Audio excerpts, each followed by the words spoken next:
Hello மாப்பிள்ள, படத்துக்கு போகலான்னு இருக்கிறேன், வரீங்களா? அடா அதுதான்ப்பா, போன வாரம் ஒரு படம் ரிலீஸ் ஆச்சுல, அதான் படத்துக்கு போய் ரொம்ப நாள் ஆச்சு. சரி போகலாமான்ட்டு உங்களை கூப்பிட்டேன்.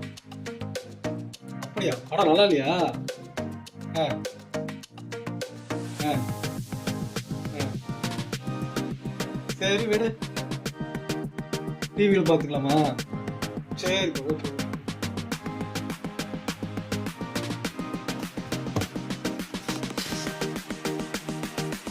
இப்பெல்லாமே படம் பார்க்குற எல்லாருமே டைரக்டர்லாம் மாறிடுறாங்க. என்னன்னு தெரியல.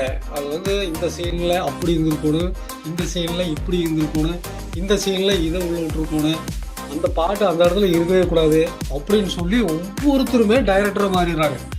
அதாவது சினிமா எடுக்கிறது பெரிய கஷ்டமான விஷயம்தான். ஆனால் எத்தனை பேர்த்த கோஆர்டினேட் பண்ணி படம் எடுத்து விட்டா இது ஒரே செகண்டில் நெட்டில் போட்டு காலி பண்ணி விட்டுறாங்க. இங்கே சரியில்லை, அங்கே சரியில்லை. இது வந்து சினிமாங்கிறது ஒரு என்டர்டெயின்மெண்ட் தான். இதில் வந்து சில நிறைகள் இருக்குது, சில குறைகள் இருக்குது. நம்ம நெட்டிசன்கள்லாம் குறைகளை மட்டுமே எடுத்து முன்னாடி வச்சுக்கிட்டு பூராமே பிச்சை எடுத்துடுறாங்க. ஒரு நல்ல படத்தையும் கூட நார் அடிச்சிடுறாங்க இந்த நெட்டிசன்கள்.